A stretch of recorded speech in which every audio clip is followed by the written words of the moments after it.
Ticket ವಿಚಾರಕ್ಕೆ ಸಂಬಂಧಪಟ್ಟಂತೆ B Y Vijayendra ಕೂಡ ಪ್ರತಿಕ್ರಿಯೆಯನ್ನ ಕೊಟ್ಟಿದ್ದಾರೆ. ಹಾಸನ ಮಂಡ್ಯ ಟಿಕೆಟ್ ಬಿಜೆಪಿಗೆ ಬೇಕು ಎಂಬ ಪ್ರೀತಂ ಗೌಡ ಅವರ ಹೇಳಿಕೆಗೆ ಬಿವೈ ವಿಜಯೇಂದ್ರ ಅವರು ಪ್ರತಿಕ್ರಿಯೆ ಕೊಟ್ಟಿದ್ದಾರೆ. ಡೀಟೇಲ್ಸ್ ನೋಡ್ತಾ ಹೋಗೋಣ.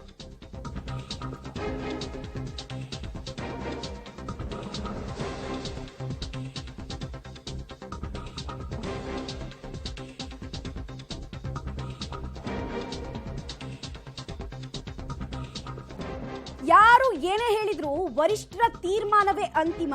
ಬಿಜೆಪಿ ಜೆಡಿಎಸ್ ವರಿಷ್ಠರು ತೀರ್ಮಾನವನ್ನ ಮಾಡಲಿದ್ದಾರೆ ಅಂತ ಚಿಕ್ಕಬಳ್ಳಾಪುರದಲ್ಲಿ ಬಿಜೆಪಿ ರಾಜ್ಯಾಧ್ಯಕ್ಷ ವಿಜಯೇಂದ್ರ ಅವರು ಹೇಳಿಕೆಯನ್ನು ಕೊಟ್ಟಿದ್ದಾರೆ. ಮೈತ್ರಿಯನ್ನ ಡಿಸೈಡ್ ಮಾಡಿದವರು ಹೈಕಮಾಂಡ್, ಆಮೇಲೆ ಯಾರಿಗೆ ಯಾವ ಕ್ಷೇತ್ರವನ್ನ ಬಿಟ್ಕೊಡ್ಬೇಕು ಅಂತ ಡಿಸೈಡ್ ಮಾಡೋರು ಕೂಡ ಹೈಕಮಾಂಡ್.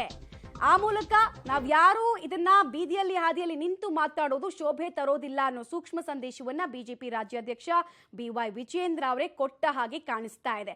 ಅಸಮಾಧಾನಕ್ಕೆ ಹೈಕಮಾಂಡ್ ಸೊಪ್ಪು ಹಾಕಲ್ಲ, ರಾಜ್ಯ ಬಿಜೆಪಿಯ ನಾಯಕರು ಸೊಪ್ಪು ಹಾಕಲ್ಲ ಅನ್ನೋದು ಮೆಸೇಜ್. ಯಾರು ಏನೇ ಹೇಳಿದ್ರು ಸಹ ಕೇಂದ್ರದ ವರಿಷ್ಠರು, ರಾಜ್ಯದ ಮುಖಂಡರು, ಜೆಡಿಎಸ್ ಪಕ್ಷದ ರಾಷ್ಟ್ರೀಯ ನಾಯಕರುಗಳು ಮತ್ತು ಮಾಜಿ ಮುಖ್ಯಮಂತ್ರಿಗಳಾಗಿರ್ತಕ್ಕಂಥ ಎಚ್.ಡಿ. ಕುಮಾರಸ್ವಾಮಿ ಅವರು ಎಲ್ಲರೂ ಹಿರಿಯರು ಕೂತು ಚರ್ಚೆ ಮಾಡಿ ಅಂತಿಮ ತೀರ್ಮಾನ ಕೈಗೊಳ್ತಾರೆ.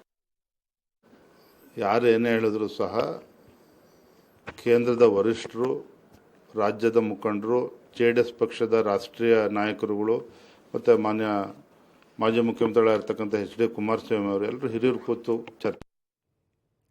ಯಾವ ಟಿಕೆಟು ಇದುವರೆಗೂ ಡಿಸೈಡ್ ಆಗಿಲ್ಲ. ಯಾರು ಏನೇ ಹೇಳ್ಕೊಂಡು ಬಂದರೂ ಕೂಡ ಡಿಸೈಡಿಂಗ್ ಫ್ಯಾಕ್ಟರ್ ಇರೋದು, ಡಿಸೈಡಿಂಗ್ ಶಕ್ತಿ ಇರೋದು ಹೈಕಮಾಂಡ್ಗೆ ಮಾತ್ರ. ಅವರು ಹೇಳಿದಂತೆ ನಾವು ನಿರ್ಧಾರವನ್ನ ಹಾಗೆ ಅವರ ತೀರ್ಮಾನವನ್ನ ಶಿರಸಾವಹಿಸಿ ಪಾಲಿಸ್ತೀವಿ.